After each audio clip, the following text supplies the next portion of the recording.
નવસારી જિલ્લાના ધોલાઈ બંદર પર આગામી 9 ઓગસ્ટથી શરૂ થતી નવી માછીમારી સિઝનને લઈને માછીમારોની એક મહત્વપૂર્ણ બેઠક મળી હતી।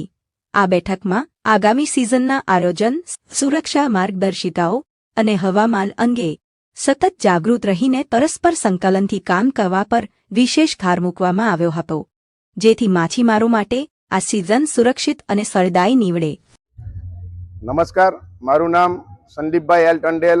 હું હાલ શ્રી માછીમાર વ્યવસ્થાપન સમિતિ ટ્રસ્ટ ધોલાઈ બંદરના હું કોષાધ્યક્ષ છું।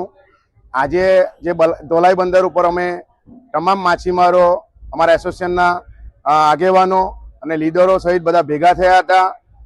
અમારી જે કમિટી છે છેલ્લા 5 વર્ષથી કાર્યરત છે અને આ 5 વર્ષ પૂર્ણ થયા એટલે સીધી એને સર્વાનુમતે મંજૂરી નવી વરણી કરવામાં આવીને નવી વરણીની સાથે અમે પહેલી મીટિંગ અમારા તમામ બોટ માલિકો સાથે લીધી આજે।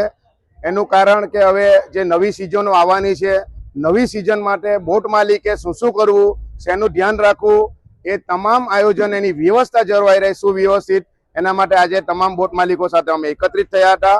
સાથે સાથે કોસ્ટગાર્ડ, મરીન અને ફિશરીઝ ડિપાર્ટમેન્ટ સાથે સંકલન સાધીને જે કંઈ એમના રૂલ્સ રેગ્યુલેશનો છે એની અંદર આપણે સરળતાથી એના નિયમોનું પાલન કરીને સારી રીતે માછીમારી કરી શકીએ, એના માટે પણ અમે આ ચર્ચા આજે કરી છે।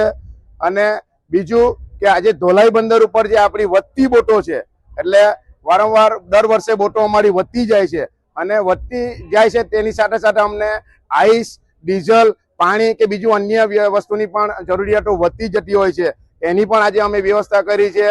ટ્રાફિકની સમસ્યા અમારી બંદર ઉપર રહે છે અને ટ્રાફિકની સમસ્યાને કારણે અમે અગાઉ છેલ્લા 3 વર્ષથી સરકારને પણ વારંવાર રજૂઆતો કરીએ છીએ અને સરકારશ્રીના પણ સારા એવા અમારા રિસ્પોન્સ આવ્યા છે અને આજે ધોલાઈ બંદર ફરી પાછું 400 મીટર એક્સટેન્શન તરફ વળી રહ્યું છે અને એની વહીવટી મંજૂરી પણ સરકારમાં મળી ગઈ છે। તો આ તબક્કે અમે આજે સરકારશ્રીનો પણ ખૂબ ખૂબ આભાર વ્યક્ત કરીએ છીએ। અમારી દરેક માંગણી અને લાંગણીને એમણે ધ્યાનમાં રાખીને દરેકે દરેક વસ્તુ અમને આપી છે અને અમારી સાથે રહ્યા છે, તે બદલ સરકારનો પણ આજે આ તબક્કે સમાજ સાથે તમામનો અમે આભાર વ્યક્ત કરીએ છીએ। અસ્તુ, જય હિન્દ, જય ભારત, વંદે માતરમ।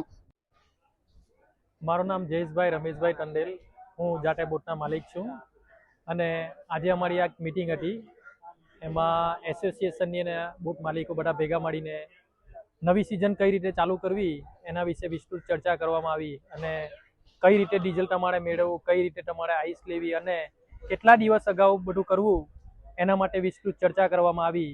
એમાં આપણા પ્રમુખ શ્રી ઈશ્વરભાઈ ટંડેલ, સરપંચ શ્રી સંદીપભાઈ ટંડેલ અને મંત્રી શ્રી ઠાકુરભાઈ ટંડેલ બધાએ અમને સરસ રીતે માર્ગદર્શન કર્યા બધા બોટ માલિકોને, અને બંદર ઉપર આઈસ કેવી રીતના લેવાની અને ખલાસી માટે પણ થોડીક એ લોકો વિસ્તૃત ચર્ચા કરી। એમાં આવું કે ખલાસી માટે પણ તમારે વીમો લઈ લેવો જોઈએ અને વીમામાં તમને આ રીતનું વળતર મળશે અને નવી સિઝન બાબતે અમુક ચર્ચા કરવામાં આવી અને આ લોકોની માર્ગદર્શન હેઠળ અમે મીટિંગની પૂર્ણાહુતિ કરી।